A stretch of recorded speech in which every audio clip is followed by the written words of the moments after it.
So there's something that I often will say to my students in the yoga classes that I teach, and I just wanted to go over it a little bit here because I get a lot of questions about this.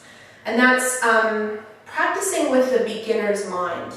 And so I first heard this term, practicing with the beginner's mind, or the beginner's mind, in this book, which it's called Zen Mind, Beginner's Mind. And I'll actually just put some information in the Dropbox below about this book if you're interested in checking it out. And that's when I first heard the term beginner's mind. And it comes up often in my yoga classes, especially with students who, I don't want to say students who are advanced, because actually oftentimes the students who are advanced are more in their beginner's mind than the students who are, I would say, experienced beginners. So here's the difference. When you're a brand new beginner and you're in a yoga class, you don't ever kind of jump to the next posture or start to move into the next posture because you honestly have no idea what's coming up next. So perfect example of the beginner's mind. And when you become a little bit more experienced and you've been practicing with the same teacher for a while, which happens, sometimes we start to do our practice and we're doing it, but we start to leave the practice a moment or two. We're not sharply in that moment.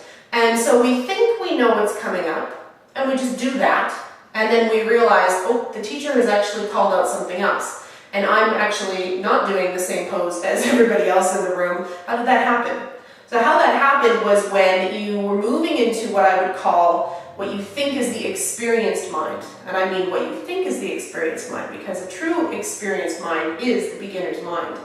So if you think that you are, you've got enough experience now and you're getting used to this teacher and she always, sequences that pose after this pose, and so you just kind of start moving into it without being fully present, we're not practicing with beginner's mind.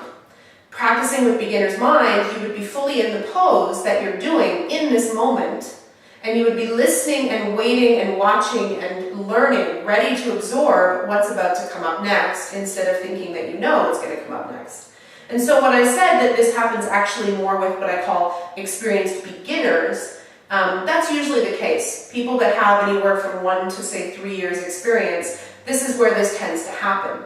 When you become more advanced, actually, I think it tends to happen less. I think because the students have more experience and they're used to things being kind of called out, and they're also a little bit more, because of their experience and their practice, able to just be in the pose that they're in without thinking and worrying about what's coming up next. And so my challenge to you is, can you, when you're practicing in your yoga poses, practice with either very beginner's mind, meaning I have no clue what's coming up next because I've never done this before, or maybe an intermediate mind, which is actually very similar to the beginner's mind, where you're just in this pose, in this moment, listening, absorbing, doing, feeling, being, and not thinking about what's coming up next, because you could be wrong. I've been in workshops where teachers have called out random things that I thought that literally stop you on your mat. So things like, jump from half moon into downward dog, and yes, they're serious. And so had I not been in beginner's mind, I wouldn't have even been able to attempt that. So every once in a while, when you're in your class, your teacher's going to say something that's going to be different from what you thought was coming up. And when you find that moment, when you bump up against that, oh, that's what's coming up moment, that's your example that you were not in beginner's mind. And how this can affect our life when we're outside of yoga, it happens all the time, because change is inevitable. Everything in life will change, whether we like it or not. It's the only thing that's certain. And so if you're able to just be kind of in the moment and in yourself and deal with what comes at you as it comes at you, instead of projecting into the future what you think will happen, you're going to be able to roll with the punches a little bit more and take change as it comes and be able to make mindful and healthy decisions. Half of what we find so difficult about change is that we weren't prepared for it. So we think we have to prepare for things ahead of time.